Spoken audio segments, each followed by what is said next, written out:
আসসালামু আলাইকুম। কবিটি বাংলার পক্ষ থেকে সবাইকে স্বাগতম। শিক্ষার্থীবৃন্দ, আমরা যারা ডিপ্লোমা ইন ইঞ্জিনিয়ারিং 2024-25 শিক্ষাবর্ষে ভর্তির জন্য ফর্ম পূরণ করেছিলাম, নিশ্চয়ন করেছিলাম, ভর্তি হয়েছি অনেকেই।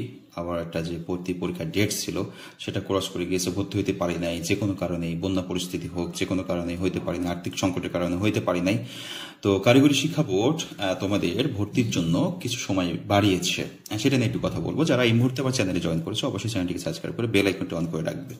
এটি খেয়াল করবে যে বিজ্ঞপ্তিটা দেওয়া হয়েছে সেটা যদি আমরা একটু খেয়াল করি, যে বলছে দেশের ভয়াবহ বন্যা পরিস্থিতির বিষয়টি বিবেচনায় নিয়ে বাংলাদেশ কারিগরি শিক্ষা বোর্ডের আওতাধীন 4 বছর মেয়াদী ডিপ্লোমা ইঞ্জিনিয়ারিং, 2 বছর মেয়াদী যত কোর্স আছে 24-25 সেশনে সরকারি প্রতিষ্ঠানসমূহে পর্যায়ে ডিপ্লোমা পর্যায়ে শিক্ষাক্রমে নিশ্চয়নকৃত শিক্ষার্থীদের প্রথম পর্বের প্রাতিষ্ঠানিক ভর্তি কার্যক্রম আগামী 8-9-2024 খ্রিস্টাব্দ পর্যন্ত বহাল করা হলো। তার মানে 8 তারিখ পর্যন্ত তুমি প্রথম পর্যায়ের যে ভর্তির কার্যক্রম ছিল সেটা শেষ করতে পারবে।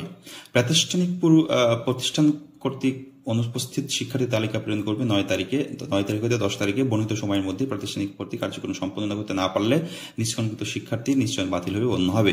উল্লেখিত প্রতিষ্ঠান কর্তৃক অনুপস্থিতি দেওয়ার পূর্বে শিক্ষার্থীদের প্রতি ফোন নম্বরে যোগাযোগ অনুরোধ করা হলো।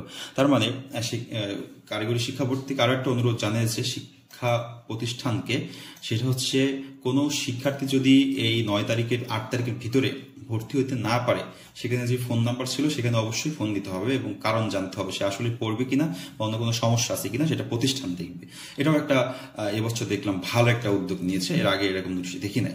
শিক্ষার্থীবৃন্দ, এই হচ্ছে তোমরা যারা কারিগরি শিক্ষা বোর্ডের অধীনে ডিপ্লোমা ইঞ্জিনিয়ারিং এর জন্য ভর্তি রিলেটেড তথ্য চাও, তোমাদের জন্য হচ্ছে এই তথ্য যে আগামী 8 তারিখ পর্যন্ত তোমরা ভর্তি হতে পারবা প্রথম পর্যায়ে, এবং ভর্তি যদি তোমরা কোনো কারণে না হইতে পারো, তোমাদের নিজ নিজ শিক্ষা প্রতিষ্ঠান ইনস্টিটিউট তোমাকে ফোন দিবে, তুমি তোমার সমস্যা বলে দিবা।